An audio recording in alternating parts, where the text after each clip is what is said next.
closer, going faster than a roller coaster. Love like yours will surely come my way.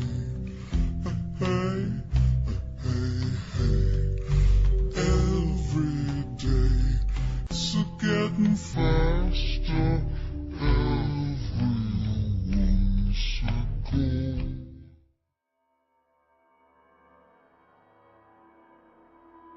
One of the most interesting things to experience for me at this point in my life is the progression of technology, celebrities, and media that used to be cast in glory and honor back when I was way too young to experience and understand their popularity for myself.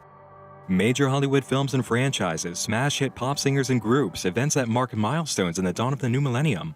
These are the types of things I could only see through my periphery growing up, while adults circulated word of mouth and news about it all among their own circles, singing praise and sharing personal experiences, indulging their senses. I would sit by wondering why my parents, aunts, and uncles seemed so enamored with discussion of this movie or this star or this brand new thing that was just put on the market.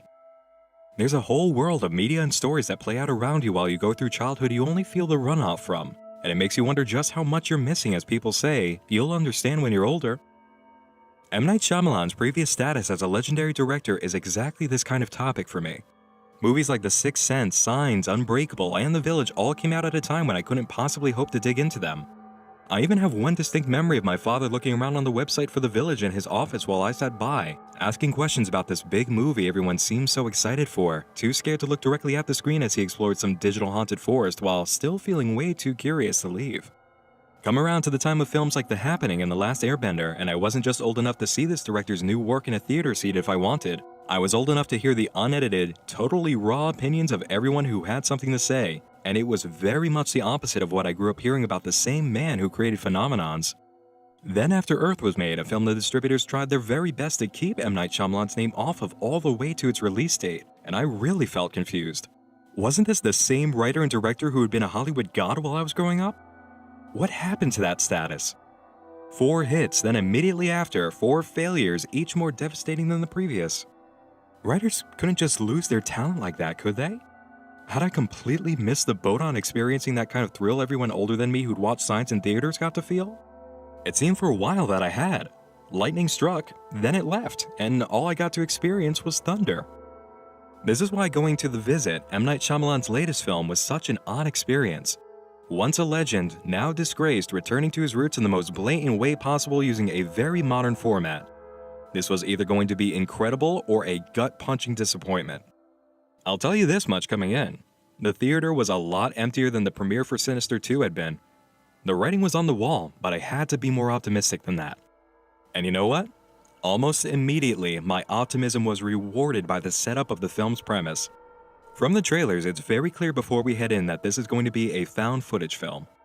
We spoke about the found footage trend a little bit during Sinister 2, but The Visit requires bringing up the topic again for a new reason. When it comes to this trend, there are 2 types of film.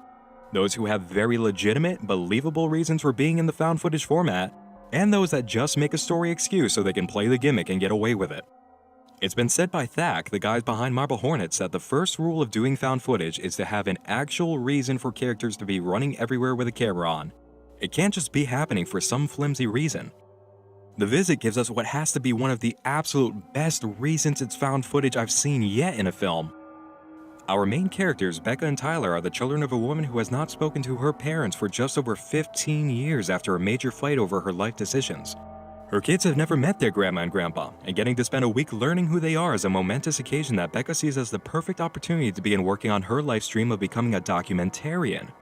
Rebecca's character is very much the kind of hyper-intelligent, mature girl with analytical eyes that would do something like this and be dedicated to it. She sells the idea of a young filmmaker enamored with documentaries and indie projects so well and will definitely remind you of people you've met in life. Throughout the film, she speaks to her brother about the techniques that she's using for her project, her reasons for doing certain things, and through it all, we experience something that's equally as refreshing as a very valid reason for this being found footage. She's got a great relationship with her younger brother. Whenever they speak, it's on the same level of respect and friendship. Whenever Becca asks her brother to do something on camera, he does it right away and only hams it up occasionally. There's the standard sibling teasing and name-calling here and there, but it's very friendly and they're both extremely supportive of each other. And beyond that, these two don't even act like movie kids. They act like real kids who are smart, who have active interest in things they're passionate about. Tyler wants to become a rapper, and it's actually endearing to see him show off his freestyle attempts and talk to his family members about his hopes and dreams. You'd always expect to cringe from scenes like this or a character like his, but you never do. Rebecca and Tyler are who we spend the whole movie with, and you enjoy being with them. That's the first major step towards succeeding in your creation, let alone horror movies. They're not archetypes, they're not stereotypes. They seem more real and legitimate than any kids you've seen in movies recently, and it's so refreshing. For any form of fictional media to work, we need to not only believe the characters we're spending the adventure with are people, we need to empathize with them. And if you manage to endear them to us as well, that sets up all the right impact points for the story. If you want us to care about the things that happen in your movie or novel or whatever, make us care about the people these things are happening to. Make us care a lot. During the visit, I cared about Rebecca and Tyler. I liked both of them equally, and that never happens with sibling combos in film. You do feel empathy for them and you care about what's happening. And that brings us to what everyone really wants to know by coming here. What exactly is happening? I'll tell you this much. You do find out exactly what's going on in the end, and yes, it's a twist ending. But the twist is much smarter than you'd ever expect. The Visit was made by a very keen-eyed, smirking, very self-aware M. Night Shyamalan. He knew with this movie he was returning to his roots. He knew the world would get buzzing again about a scary M. Night shocking twist ending film. So throughout the film, he plays with your expectations, taking you down each path you suspect as the real reason these grandparents are so disturbed, trying to trick you into thinking this is going to be the big reveal in the end. This film is made by a man who knows exactly what this audience is thinking, and he knows all the conclusions about the movie that's playing come from outside its story due to his prior work. M. Night plays with expectations very well, and when the twist finally comes, it's not silly or stupid. It's none of what he led you to believe might be the reveal from the routes he tried to fool the audience into walking down. And that's the biggest surprise about the M. Night Shyamalan trademark in The Visit. It's a plot twist on 2 levels.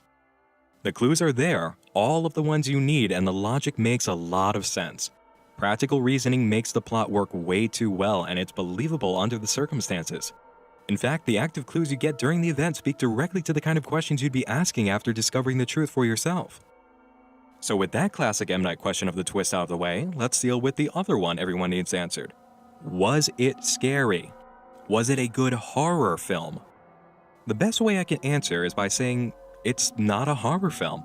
It's a thriller with small beats of horror throughout that ends in a big crashing chorus at the end. And again, when the end horror hits, it works because it's been built up by the tension and odd activity throughout the movie, and most importantly, you genuinely care about the kids as this is happening to them. Now, being that this is found footage, you'll be expecting jump scares, and I'll admit, there are a few, but they're genuine jump scares where it's a genuine threat that continues to be dangerous for at least a full minute after the pop-up hits.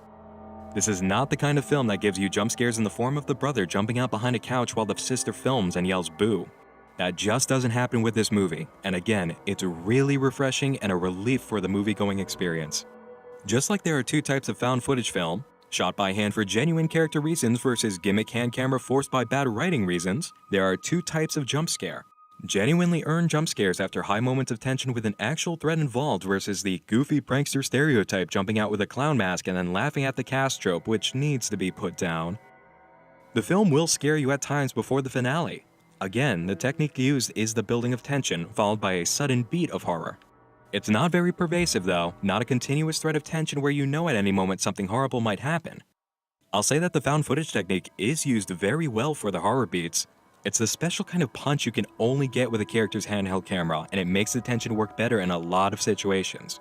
When night falls and it's time to investigate what's wrong in this house, you're just as hesitant as the kids to open the bedroom door and venture out because by now, you know that nothing good happens at night and you don't know what you're going to see next. That's scary, that's tense, and it happens more than once, building the horror atmosphere and gearing us towards the final crash and boom of the finale. The film is also, in a way, metafiction. That idea of visual tension that makes the horror beats work is talked about by Becca, who explains the concept to her brother while lining him up for a scenery shot early in the film. M. Night Shyamalan has said in recent interviews that Becca is kind of his proxy, the characterization of how he used to be as a teenager, carrying cameras everywhere and trying to learn as much as he could from the masters he studied. There's also, amazingly enough, a comedy aspect to the film. Once again, M. Night knows what you're thinking and he uses it against you, not just to play with your expectations but to have a laugh at the same time. This is a very self-aware movie, but it doesn't take away from the plot or the necessary tension and final scenes. It has to be a self-aware movie after all. The entire premise is that the characters are going around holding a camera, actively filming everything that is happening. And you know, speaking of the final scenes, this film will get under your skin in ways you just did not see coming. Not at all.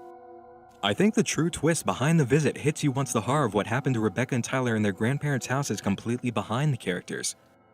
This twist is, ironically enough, at the end of the movie within this movie, Becca's documentary. And the nature of the twist isn't even the direction of the story takes, but the end result it's going to have on you as a viewer. In conclusion, I've got to say, this was an M. Night Shyamalan twist movie from beginning to end on more than one level, with half of the whole twist being entirely on the viewer's side of the experience. The Visit is not a complete return to the height of his former glory. This is not The Sixth Sense, but it's the first major spike on the brain activity monitor in years that lets you know this man Hollywood revered is definitely not lost. He's coming out of the coma. Even by removing the entire idea of M. Night Shyamalan and his career from the film, you are still left with a really good film that does surprise you and certainly had its moments of fear. But add in the Shyamalan factor and there's a whole layer of intelligence, metaphor, and meaning behind everything that takes place behind the screen and behind your eyes. Altogether, this was a very solid 4 out of 5. Now, I'm not willing to give even a fraction above 4.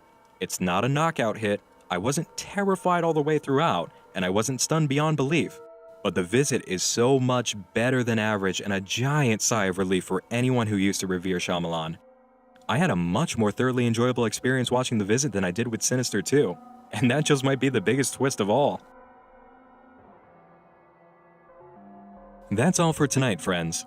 Thanks for joining me in the dark again this evening. I'm Nick Nocturne, and like a bump in the night after 9:30 downstairs, I'll be seeing you again real soon. Sleep tight.